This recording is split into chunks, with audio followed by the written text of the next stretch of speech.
하나님이 그 산파들에게 은혜를 베푸시니 그 백성은 번성하고 매우 강해지니라. 그 산파들은 하나님을 경외하였으므로 하나님이 그들의 집안을 흥왕하게 하신지라.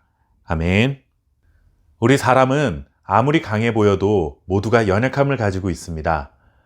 이런 연약함이 있기 때문에 두려움이라는 감정을 갖게 되는 것이죠.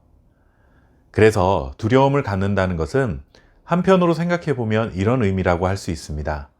내가 가지고 있는 능력이 이 정도입니다 라고 인정하는 것입니다. 그래서 사람들은 이런 두려움을 극복하기 위해 많은 노력을 기울이죠. 다른 사람과 힘을 합하기도 하고 자신의 능력을 최대한 끌어올리기 위한 방법을 찾기도 합니다. 때로는 두려움을 인정하기 싫어서 겉으로 더 강한 척하는 경우도 있습니다.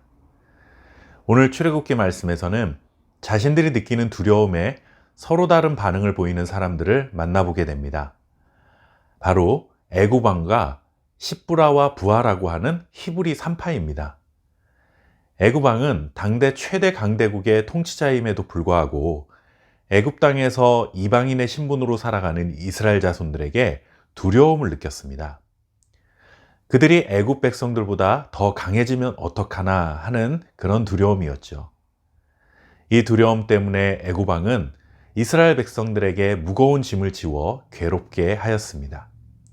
그럼에도 불구하고 이스라엘 자손들은 더욱 번성했습니다. 그래서 이번에는 그들의 노동 강도를 더 강하게 합니다. 그러나 역시 효과가 없었습니다. 그러자 애굽 왕은 히브리 산파를 불러 히브리 여인들이 자녀를 낳았을 때 그가 아들이면 죽이고 딸이면 살려두라 라고 명령합니다. 이스라엘 자손들에게서 남자들의 씨를 말리겠다는 정책을 펼친 것이죠. 이렇게 부와 명예와 권력, 모든 것을 다 손에 쥐었다면 사실 뭐가 그렇게 두려웠겠습니까? 우리 속담에 나는 새도 떨어뜨릴 수 있는 권세가 그에게 주어져 있는데 아직 일어나지도 않은 일에 대해서 미리 염려하며 두려움에 사로잡혀 살아가고 있었습니다.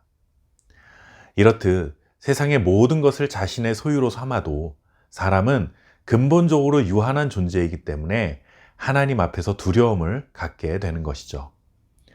그런데 하나님을 알지 못하는 이 애굽 왕은 그 두려움을 해결하기 위해 자신이 가진 힘과 권력으로 위험 요소가 될 수 있는 사람들을 핍박하고 억누르는 것으로 해결하려 했던 것입니다. 그러나 결과는 수포로 돌아갔습니다. 여기에 반해 두 명의 히브리 산파는 어떻습니까? 그들은 애굽 왕 바로의 명령을 받았기에 애굽 왕을 두려워해야 하는 위치에 있었던 사람들이었습니다. 애굽 왕의 말을 듣지 않으면 하루아침에 쥐도 새도 모르게 죽음을 맞이하게 되는 연약한 존재들이었습니다. 그런데 이들은 애굽 왕 바로보다 하나님을 두려워했습니다. 지금 자신들에게 두려움을 갖게 만드는 사람이 겉으로 보기에는 애굽 왕이지만 정말 두려워해야 할 존재는 애굽 왕이 아니라 하나님이라는 사실을 알고 있었던 것이죠. 그래서 그들은 하나님의 뜻을 따르고 애굽 왕 바로의 명령을 따르지 않았습니다. 그들은 두려움을 해결하기 위해 하나님 편에 섰습니다. 산파들은 하나님을 경외했기에 바로의 명령을 거부한 것인데 솔직히 이들은 목숨을 내걸고 이런 행동을 한 것이죠. 말로 표현만 안 되어 있을 뿐이지 에스더가 죽으면 죽으리라고 말했던 것과 같은 똑같은 믿음의 고백으로 애굽 왕의 명령을 따르지 않은 것이 분명합니다. 그들은 자신들의 목숨을 좌지우지할 수 있는 애굽 왕을 두려워한 것이 아니라 여호와 하나님을 두려워했습니다. 결과는 어떻게 되었습니까? 애굽 왕은 자신이 원하는 바를 이루지 못했고 이스라엘 자손들은 오히려 더욱 번창해 갔을 뿐만 아니라 히브리 산파들에게 하나님이 은혜를 베푸셔서 그들의 집안을 흥왕하게 하셨다라고 성경은 전해줍니다. 우리가 두려움을 갖게 되는 것은 우리에게 하나님이 필요하다라는 사인을 보내는 것이라 할 수 있습니다. 그런데 그 사인을 제대로 이해하지 못하면 온갖 인간적인 수단에만 집중하고 살면서 영원히 두려움을 해결하지 못하게 됩니다. 그러나 이 두려움은 지금 나에게 하나님이 필요하다 이런 신호구나, 이렇게 여길 수 있는 믿음이 있다면 하나님을 경외하는 자리에 서게 되고 하나님의 은혜로 말미암아 두려움을 극복하고 살아갈 수 있게 됩니다.